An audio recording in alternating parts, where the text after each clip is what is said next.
aqui conosco no nosso estúdio o senador Garibaldi Alves, que veio conversar conosco sobre um balanço de 2016 e até arriscar algumas perspectivas para 2017. O senador, ele presidiu a Comissão de Infraestrutura aqui do Senado Federal ao longo desse ano, que já seria motivo suficiente da gente fazer um balanço. Mas num ano histórico como esse, não é, senador? Conturbado, intenso, onde o Congresso Nacional teve um papel relevante. O que se diz hoje em dia do protagonismo do Congresso Nacional, a gente não pode perder a chance, um político experiente assim, de ouvir o que ele acha dessa história toda. O trabalho da comissão, mas também esse ano importante, né, senador? Muito importante. Nós estamos querendo virar essa página, fazer com que 2017 traga para o brasileiro a possibilidade dele ter uma vida melhor. Nós temos que considerar que 12 milhões de desempregados. A isso se acrescenta uns 8 milhões que nem procuraram, nem tentaram. Então, são cifras alarmantes. E eu acho que, claro, a prioridade de qualquer comissão, seja a nossa, seja a Comissão de Assuntos Econômicos, seja a Comissão de Justiça, deve ser focada nesse aspecto, de que o país precisa melhorar, de que o Congresso precisa dar uma resposta, que a economia, o mercado, o chamado mercado, tão detratado às vezes. Um ente já, né? Que o mercado possa reagir favoravelmente. Uhum. Porque, afinal de contas, nós temos que considerar que quem gera empregos é o investidor. E isso que está acontecendo no campo político causa uma instabilidade política e jurídica. Uhum. Então, nós que temos um desafio enorme na nossa comissão, que é uma comissão de infraestrutura, nós que sabemos que nós temos uma infraestrutura que ficou muito a dever, no sentido de que o cidadão se sentisse mais contemplado por uma infraestrutura melhor. O que é isso? Estradas melhores, portos melhores, a aviação melhor, telefonia melhor, comunicação melhor. Uhum. Então, é isso aí. O empenho, o trabalho foi todo, então, direcionado para isso. Direcionado para isso. Porque realmente é uma comissão onde se atua e que interfere no cotidiano diretamente do cidadão comum.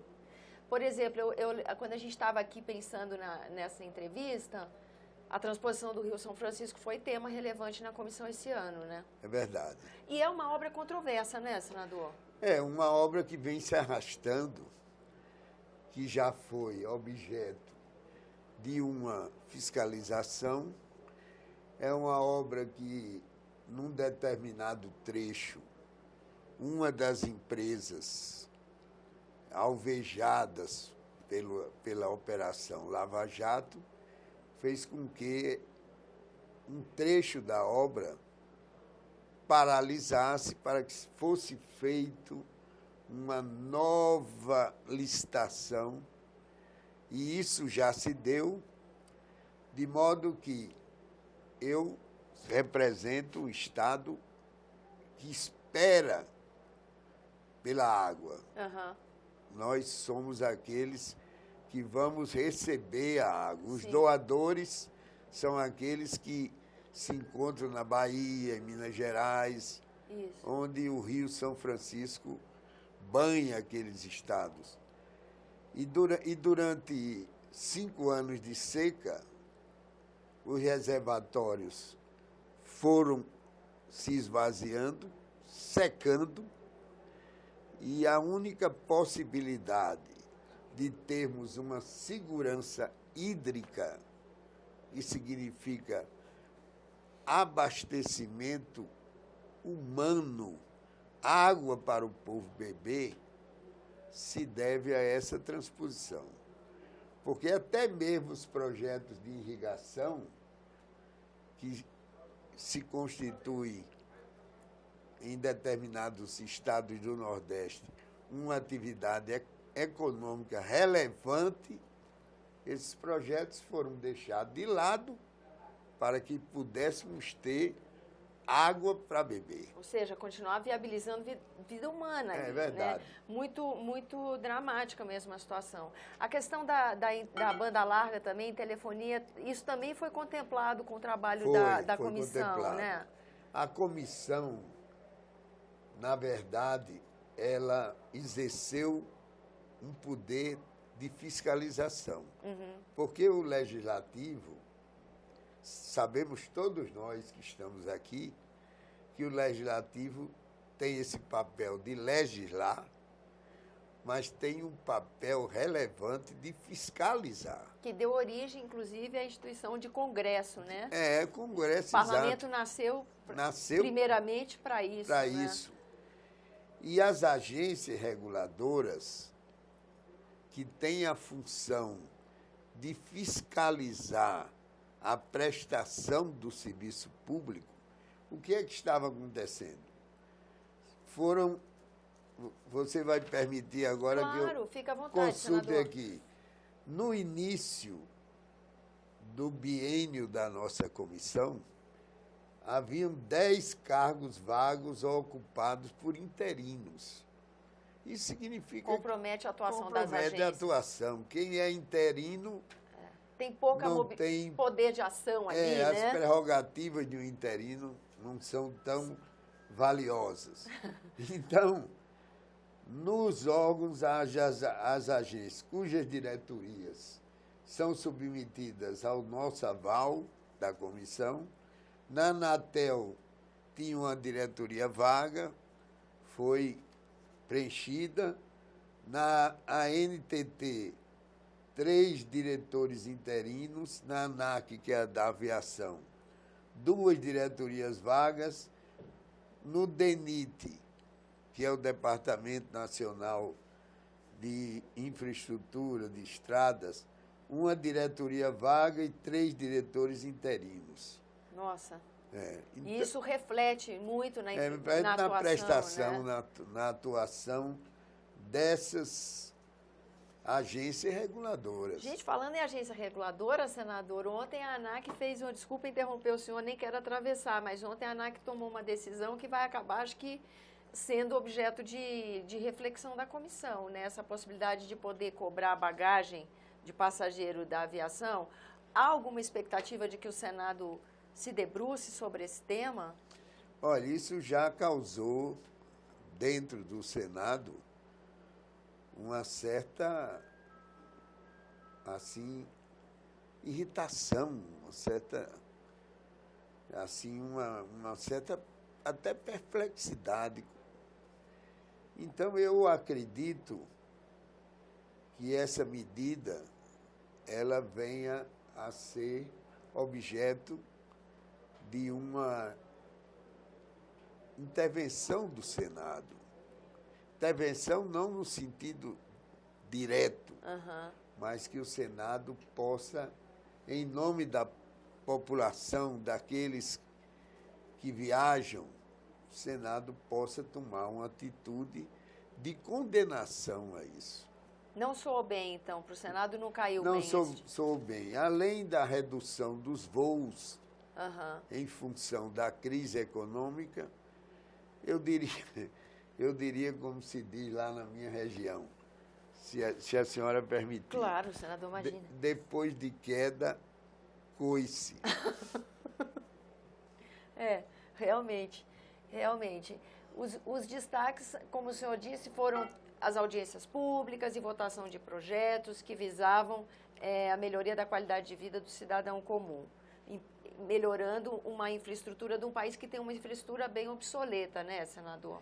Bem obsoleta, E o que aconteceu é que todos os países mais avançados, eles desfrutam de um modal ferroviário, de um modal, sobretudo, ferroviário, porque o transporte de cargas e o transporte de passageiros nas cidades é muito mais barato. Sai muito mais em conta, como se diz. Então, o que é que aconteceu?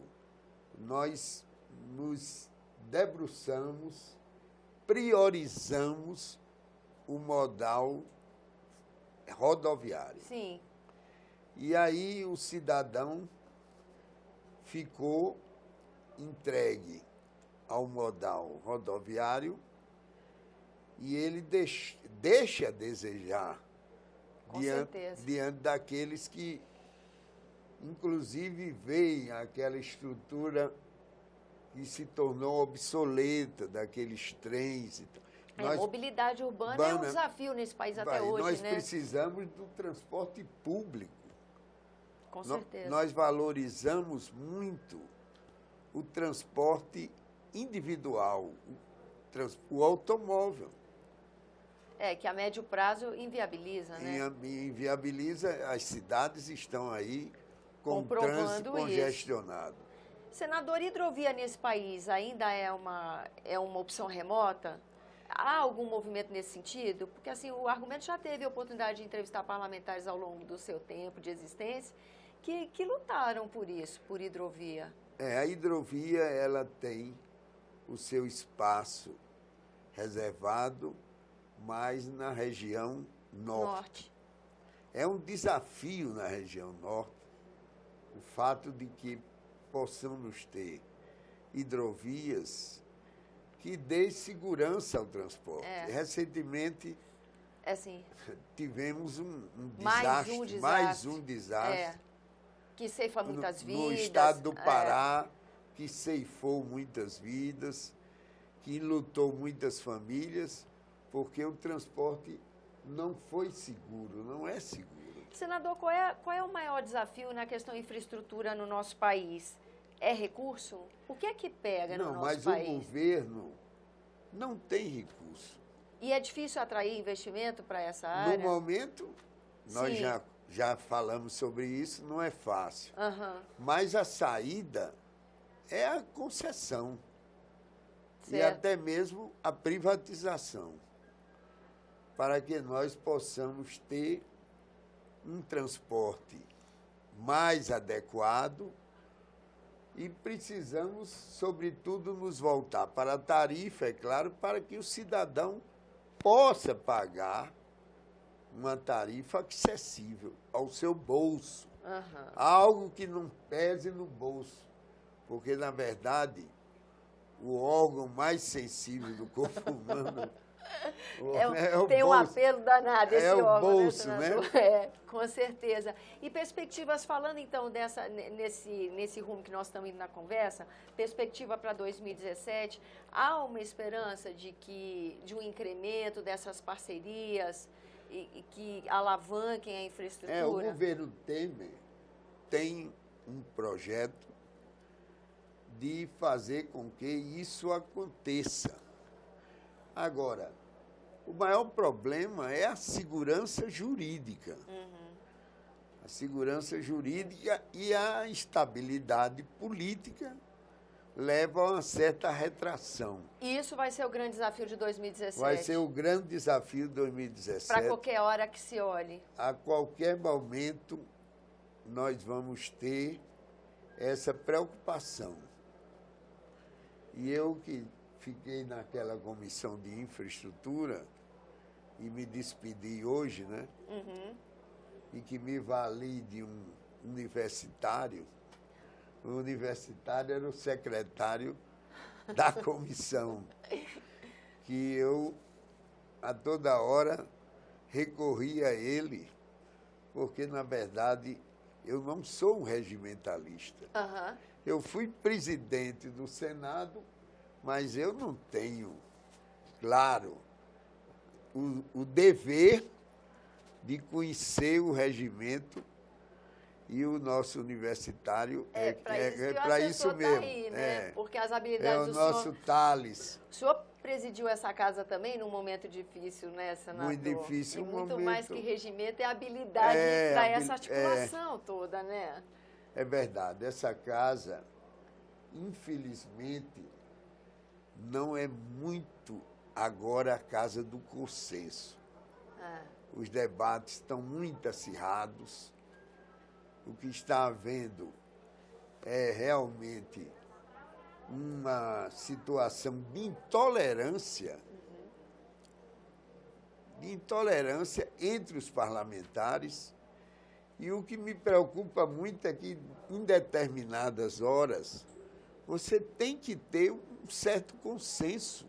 Com certeza. Senão, você não vai poder fazer com que o parlamento possa contribuir. E já deu uma grande contribuição. Você mesmo disse que o parlamento teve um protagonismo muito grande e teve. Porque tudo que estão atravessando está respaldado na Constituição, os poderes estão preservados, não é isso, senador? É isso. Por mais desafiadores que tenham sido esses tempos, não é? Nós não podemos abrir mão da democracia que nós conquistamos às duras penas. Sim. Muitos foram os perseguidos, os exilados. Nós tivemos esses anos obscuros e não podemos permitir que isso volte. Isso é absolutamente objeto de uma reflexão nossa para que nós não permitamos que venha a acontecer. Não há sinais disso. Aqui e acolá você vê manifestações de pessoas que recorrem a uma possível intervenção militar, mas nós sabemos que isso está muito distante. Senador, o senhor é um senador que tem uma bagagem tão rica e tão grande, e é tão rara a sua presença aqui no Argumento, que eu vou fazer uma ousadia de terminar essa entrevista que a gente falou desse balanço, principalmente na Comissão de Infraestrutura, mas eu acho que eu já vou segurar o senhor aqui para a gente gravar mais uma sobre o balanço de 2016, 2017, uma análise dessa conjuntura, se o senhor me permitir. Pois não. Então, eu encerro aqui essa primeira entrevista, agradecendo a sua presença. Lembrando que você é nosso convidado a fazer sugestões e críticas ao trabalho da TV Senado. Para isso, há o telefone 0800 61 2211, uma ligação gratuita, e que é possível rever esse e outros dos nossos programas pelo endereço eletrônico senado.leg.br/TV. E eu convido você para já a próxima entrevista que a gente vai gravar agora. Até a próxima.